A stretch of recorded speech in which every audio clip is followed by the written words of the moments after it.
नमस्कार, आप देख रहे हैं दर्श न्यूज। मैं हूं आपके साथ रितेश शर्मा। देखिए, बिहार में लोकसभा चुनाव का दौर चल रहा है और इस बीच जो है पीएम मोदी यानी कि 12 मई को पटना आ रहे हैं और पटना में उनका रोड शो है और रात में यहीं पे बड़ी बैठक भी करेंगे और उसके बाद फिर जो है निकल जाएंगे। लेकिन 24 घंटे वो वक्त बिताएंगे पटना में, तो रोड शो करने जा रहे हैं। दरअसल पाटलिपुत्रा लोकसभा सीट है और पटना साहिब है जो यहां आता है पटना के अंतर्गत। और इसमें जो है एक तरफ पटना साहिब से रविशंकर प्रसाद खड़े हैं तो दूसरी तरफ रामकृपाल यादव पाटलिपुत्रा से खड़े हैं। उनके लिए पीएम मोदी यहां रोड शो करने के लिए आ रहे हैं। लेकिन इस पर जो है मुकेश सहनी जो वीआईपी पार्टी के मुखिया है वो काफी ज्यादा हमलावर हो गए हैं। और उनसे जब मीडिया ने सवाल किया कि पीएम मोदी यहां आ रहे हैं और साथ ही साथ और भी सवाल किए गए हैं काराकाट लोकसभा सीट को लेकर के, तो मुकेश सहनी ने कहा है कि काराकाट में जो स्थिति है उससे साफ पता चलता है कि ये पार्टियां यानी बिहार एनडीए में जो पार्टियां हैं वो साथ तो हैं लेकिन एक दूसरे का विरोध करती नजर आ रही हैं। ठीक जैसे कि काराकाट लोकसभा सीट का उन्होंने उदाहरण दिया कि वहां पर देखिए एक तरफ पवन सिंह निर्दलीय चुनाव लड़ रहे हैं तो दूसरी तरफ उपेंद्र कुशवाहा हैं, वो वहां से चुनाव लड़ते हुए नजर आ रहे हैं। अब जो बीजेपी से वो निष्कासित भी नहीं किए गए हैं पवन सिंह और जो है वहां वोट भी काटेंगे, तो यह स्थिति सामने है। तो पवन सिंह को लेकर के वो ऐसी बातें कह रहे थे कि वो वोट काटेंगे वहां उपेंद्र कुशवाहा का। और उसके बाद पीएम के रोड शो पर मुकेश सहनी ने कहा है कि जो रोड शो तो कर रहे हैं और उसमें हेमंत बिस्वा और योगी आदित्यनाथ आ रहे हैं, उस पर जो है मुकेश सहनी ने कह दिया है, साफ साफ कहा है कि ये लोग जो है चुनाव के बाद भी बिहार का दौरा करें और बिहार की चिंता करे। और साथ ही साथ जो है हिंदू मुस्लिम की जो राजनीति करती है बीजेपी और 250 करोड़ रुपए जो है कसाई खाने यानी बुचर खाना है उससे जो है उन्होंने लिया है, यानी इलेक्टोरल बॉन्ड के नाम पर 250 करोड़ रुपए चंदा जो है बीजेपी पार्टी ने लिया है। तो इससे साफ जाहिर है कि चंदा लेकर के वो और भी गाय को कटवाना चाहती है।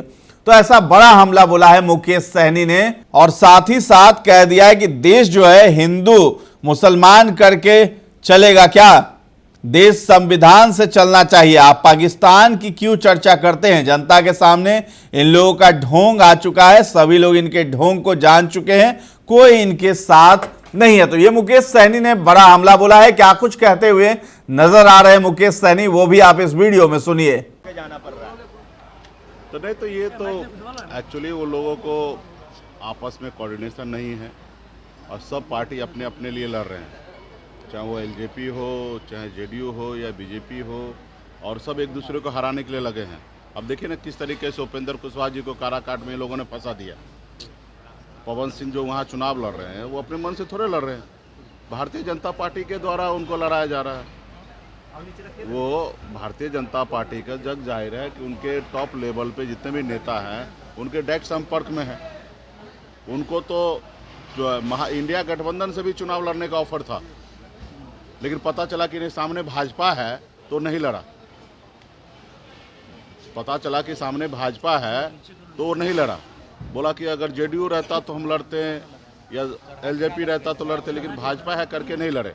यानी कि भारतीय जनता पार्टी से जो व्यक्ति इतना डरे वो कैसे वहाँ पे चुनाव लड़ेंगे उपेंद्र कुशवाहा जी को हराने के लिए। तो आपस में वो लोगों का तालमेल नहीं है और ये तो होना ही है। और उनको लग रहा है कि अभी माहौल नहीं है, हमारा बेइज्जती हो रहा है तो मंच को छोड़ के जा रहे हैं। ये कोई नई बात थोड़े है। प्रधानमंत्री के रोड शो के बाद पहले ही अब हेमंत विश्वकर्मा का एंट्री बिहार में होने वाला है, उसके बाद योगी आदित्यनाथ भी आ रहे हैं। तो क्या लगता है कि 40 और 400 का नारा जो बीजेपी वाले दे रहे हैं तो क्या पार कर पाएंगे जो ये लोग नेता, जो बड़े बड़े नेता जो आ रहे हैं? आप भी 400 बोलते बोलते हंसने लगे तो हंसी का बात है।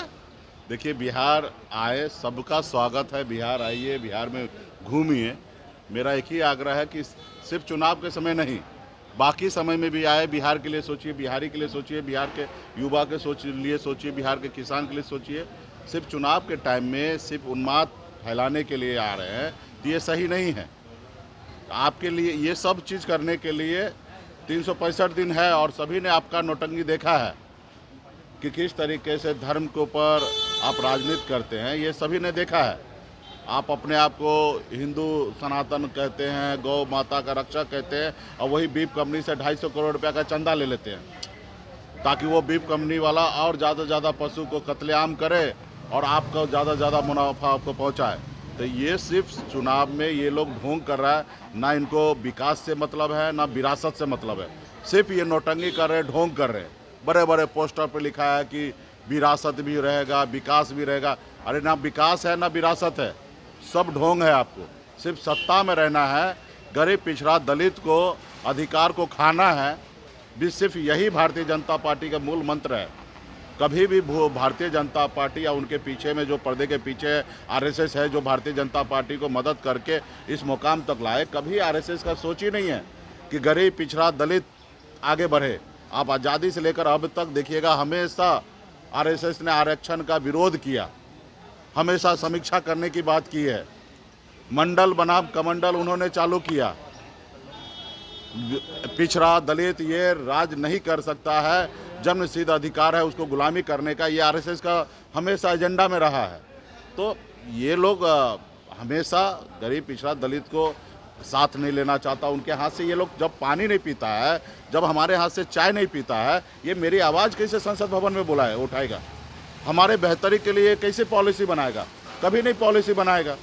तो इसलिए खास करके बहुजन जितने भी समाजवादी राजनीति करने वाले लोग हैं, सेकुलर विचारधारा के लोग हैं, उस सब से आग्रह करता हूँ। खास करके मैं इस देश के नागरिक जो है, खास करके अपर कास्ट है, हमारे बनिया समुदाय है, इन सब से पढ़े लिखे लोगों से मैं हाथ जोड़ के आग्रह करता हूँ कि आपके पास सोचने समझने का बुद्धि है, विवेक है। आप सोचिए कि हमारा देश कहाँ जा रहा है। क्या देश ऐसे चलेगा, हिंदू मुसलमान करके चलेगा, कि देश विकास के रास्ते पे चलेगा? आप पाकिस्तान की चर्चा करते हैं, लेकिन पाकिस्तान चले जाते हैं बिरयानी खाने के लिए। आप चाइना का क्यों नहीं चर्चा करते हैं, जो 18 ट्रिलियन डॉलर का अर्थव्यवस्था उनका है, उसका जिक्र क्यों नहीं करते? आपके हिंदुस्तान का, इंडिया का 8 गुना ज़्यादा वहाँ का अर्थव्यवस्था मजबूत है, आप वो चर्चा क्यों नहीं कर रहे?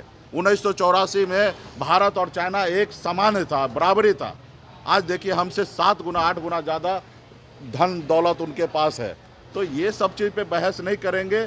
जो चीज़ पहले हो गया, किस कालखंड में हुआ, क्यों हुआ, किन से गलती हुआ, उस सब के जिक्र आज क्यों करना है? हम सब चीज़ को भूल के आगे कैसे बढ़े हैं? हम चाइना को देखें, अमेरिका को देखें, लंदन को देखें, उनसे सीख ले, हम आगे बढ़े। अब हमारे पूर्वज क्या किए, नहीं किए, किस परिस्थिति में किए, कैसे किए, अब उनके बारे में ज़्यादा नहीं सोचना है। हमें आज के समय में क्या करना चाहिए, उस रास्ते पे चलना है। तो ये लोगों का ढोंग है, और ये ढोंग जनता के बीच में आ गया, युवा के बीच में आ गया, सभी लोग जानने लगे। अभी कोई इनके साथ नहीं है। बहुत बहुत धन्यवाद। तो आपने सुना कि किस तरीके से मुकेश सहनी ने जो पीएम मोदी के 400 पार वाला जो नारा है उस पर हंसते हुए कहा है कि आपको भी पता है कि 400 पार होगा कि नहीं होगा। और इसके साथ ही साथ जो है उन्होंने बीजेपी पर आरोप लगा दिया है कि इलेक्टोरल बॉन्ड के जरिए वो जो है हिंदू मुस्लिम की राजनीति करती है और खुद ही जो है जो गाय काटने वाले संस्था है उससे जो है पैसे चंदे के नाम पर लेती है। और साथ ही साथ ये भी कह दिया है कि बिहार एनडीए में जो सभी दल एक साथ नहीं है, सब में मतभेद है, और इसी के कारण जो है काराकाट लोकसभा सीट पर पवन सिंह को उतारा गया है। वो भी निर्दलीय वो चुनाव लड़ रहे हैं और अभी तक बीजेपी से उनको निष्कासित भी नहीं किया गया है। तो ये एक बड़ा हमला मुकेश सहनी की तरफ से किया गया है। फिलहाल इस खबर में इतना ही। आपका क्या कहना है इस वीडियो पर, ये सब हमें कमेंट सेक्शन में जाकर के जरूर बताएं, और हमारे चैनल को अब तक सब्सक्राइब नहीं किया है तो कर लीजिए। धन्यवाद।